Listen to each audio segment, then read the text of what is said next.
Alors, puisque je vous dis que j'ai pas percuté de sanglier ni d'arbre, c'est la dame blanche qui m'a foncé dessus pendant que j'étais en train de... Dame blanche, où es-tu? De la chercher, oui c'est vrai, je la cherchais. Enfin bref, on s'en fout, on s'en cogne. Moi ce que je veux savoir là, c'est tout simplement le prix des réparations quoi. Excuse me, motherfucker. Ouais. Encore une belle journée qui commence.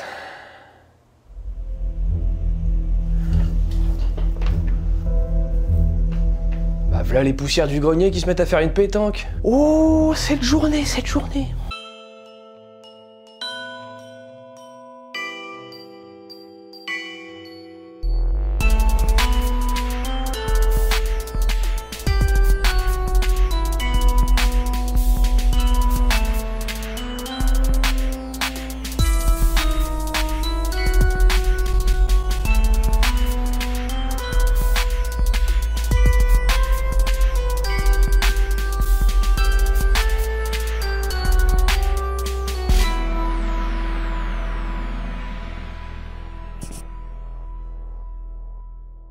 Nous allons nous attaquer ce soir à du très costaud.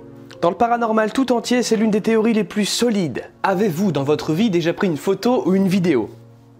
Si c'est pas le cas, félicitations, vous êtes un tabouret. Vous êtes à l'anniversaire de votre tante que vous n'aimez pas trop et elle ne vous aime pas trop non plus. C'est d'ailleurs pour ça qu'elle vous a choisi pour faire la photo de groupe. Bah ouais, comme ça vous n'êtes pas sur la photo. Du coup, vous vous exécutez, vous prenez la photo et là, vous apercevez sur votre écran quelque chose qui n'était pas dans la pièce au moment où vous avez pris la photo. Vous en êtes sûr? Une sorte de sphère inhomogène, très étrange. Vous en reprenez une rapidement. La tâche n'est plus là. Les jours passent et ça vous trotte pas mal dans la tête. Donc vous multipliez frénétiquement vos prises de photos. Dehors, à l'intérieur, dans la cave, avec des amis ou même seul. Plus rien. Puis un soir, dans votre chambre, en pleine obscurité, vous activez le flash de votre appareil et fou, vous avez réussi. C'est pas un cercle cette fois-ci que vous voyez, mais des dizaines de taches avec différentes formes, couleurs. Certaines ont des traînées derrière elles, ce qui veut dire qu'elles sont en mouvement, d'autres non. Et d'un coup, il se passe quelque chose d'étrange. Vous ne vous sentez plus seul. Vous regardez toutes ces aspérités et vous avez même l'impression qu'elles vous parlent. Est-ce mes grands-parents décédés l'an dernier qui veulent me serrer dans leurs bras une dernière fois? Peut-être un autre proche disparu? Ou alors une simple âme en peine perdue dans un océan d'inconnus? En effet, certaines de ces orbes apparaissent de manière tellement étrange que c'est la confusion pour tout le monde. Nous sommes vraiment entourés de toutes ces particules complètement particulières. Donc c'est parti, la course a débuté. Les scientifiques, les physiciens, les amateurs, tous se mettent en route pour trouver la réponse. Le sujet est lancé, d'où viennent ces orbes? Sont-ils d'origine paranormale ou proviennent-elles d'éléments complètement naturels et explicables? Eh ben vous savez quoi? Les théories pleuvent de partout! J'ai sélectionné pour vous quelques thèses qui pourraient vous intéresser. Klaus Heinemann, anciennement chercheur à la NASA, rien que ça, il pensait qu'au début c'était de simples poussières, mais à force de recherche, son avis est sans appel. D'après lui, les orbes sont une forme d'intelligence paranormale et une preuve que le monde des esprits existe vraiment. Donc je cite... pour moi, il ne fait aucun doute que les orbes sont les phénomènes les plus significatifs jamais observés par l'humanité pour démontrer l'existence d'une autre réalité. Il a même écrit 2 livres sur le sujet. Le projet Orbe, que vous avez peut-être déjà lu, certains d'entre vous, et les orbes. William Ant Tyler, ou Tiller, parce que c'est pas avec un Y. Donc lui, c'est un professeur naturaliste botaniste. Il travaille à l'université de Stanford. Donc selon lui, et d'après, j'imagine, une multitude de recherches, nous ne voyons pas à 100% la réalité qui nous entoure. Nous ne voyons même que 10% de tout ce qui nous entoure. Après, on peut pas dire qu'il a tort sur ce point. On voit pas le vent, les ondes, les odeurs, la radioactivité, ce putain de virus, hein, ça nous aurait fait du bien de le voir là pour le toucher la gueule. Donc il explique que grâce aux photos digitales, on pourrait voir de manière matérialisée ce que on ne peut pas voir avec nos yeux. Si vous êtes comme ces gens et que vous pensez que ces orbes viennent d'autres dimensions et ont un message à faire passer, félicitations à vous. Vous êtes un peu con. Bienvenue au club du coup, hein. Voilà. Ça fait plaisir de pas se sentir seul. Con, oui et non, parce qu'on peut croire et penser absolument tout ce qu'on veut, hein. La liberté d'expression et la liberté de penser, c'est ça aussi. Mais toutes les spéculations que je viens de vous fournir, justement, ce ne sont que des spéculations, qui ne sont basées que sur rien d'autre que des spéculations. Ce sont des pensées abstraites qui ne s'appuient sur rien. Voyons maintenant ce que disent les vrais scientifiques. Ah oui, ceux qui ont vraiment cherché à savoir du coup. qui ont fait des recherches, qui ont fait leur boulot. Alors, faut prendre le problème à la souche. Le problème, il est où? Quels sont les liens entre ces orbes et nous? Appareil photo, caméscope. Pour l'instant, c'est tout ce qu'on a. Du coup, vient une question de base. Quel était le premier appareil photo à capturer un orbe? Dans les années 50, on avait ce type d'appareil photo. Et à l'époque, les particules sur les photos, bah c'était monnaie courante quoi, c'était normal. C'était la qualité de l'époque. Donc ça, c'est pas le problème. Maintenant, on va voir le premier appareil photo numérique, sorti en 1981. 81.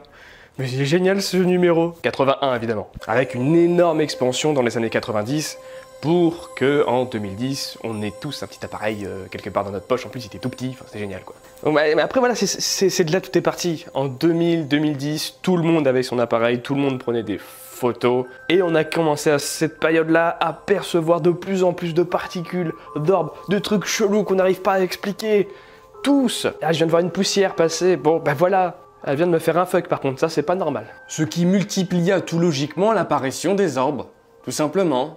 Voilà, il y en avait partout. Et c'est surtout à partir de là que beaucoup d'enquêteurs amateurs ont bâti cette légende.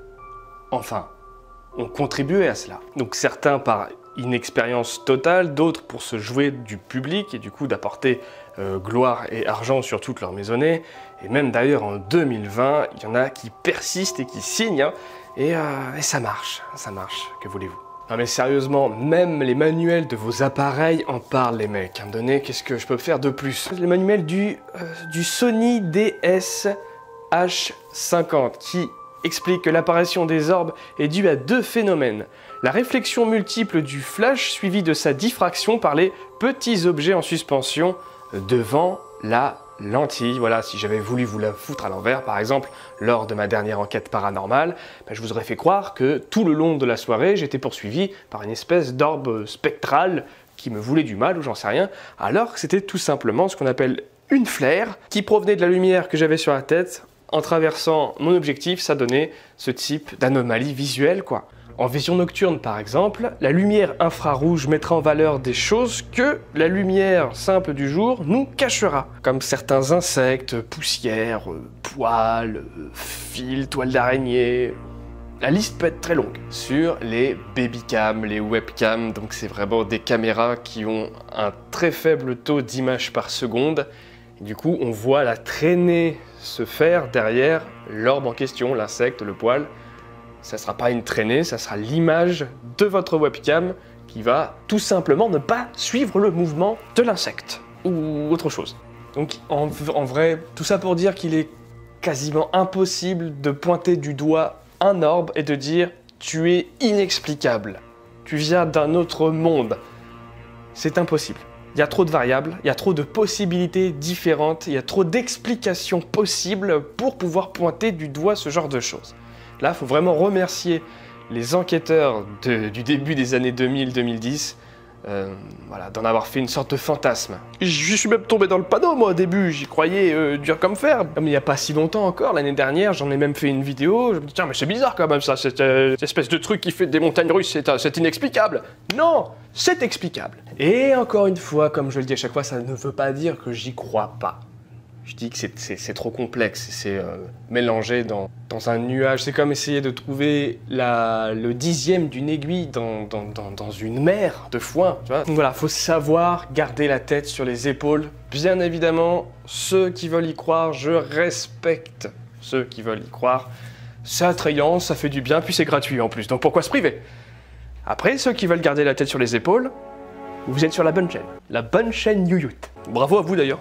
Non, je tenais à le dire. Voilà, Covid oblige, cet épisode était un petit peu différent et a pris un petit peu plus son essence dans une autre série que vous connaissez qui s'appelle Lumière Noire. D'ailleurs, le script de cet épisode était le script d'un Lumière Noire. J'ai préféré en faire un paranormalement vôtre par souci de décor. Mais en vrai, vous venez de voir un Lumière vôtre. Ouais, vous venez de voir un Lumière vôtre en fait. J'espère que ça vous a plu et maintenant... musique. Dans ma chambre, je vois chanter dans l'atmosphère. Dans mes rêves, je vois daber des poussières dans l'univers. Si je vois tous ces ces effets de lumière. Si je vois toutes ces boules danser dans l'air, c'est que tout est clair. C'est pas que je fuis de la cafetière, c'est que la veille au soir j'ai cuvé trop de bière. Je suis scientifique mais j'ai pas de labo, j'ai vu ni preuve, ni herbe, ni photo. J'aime juste foutre la trouille aux ados, pour qu'ils viennent le soir me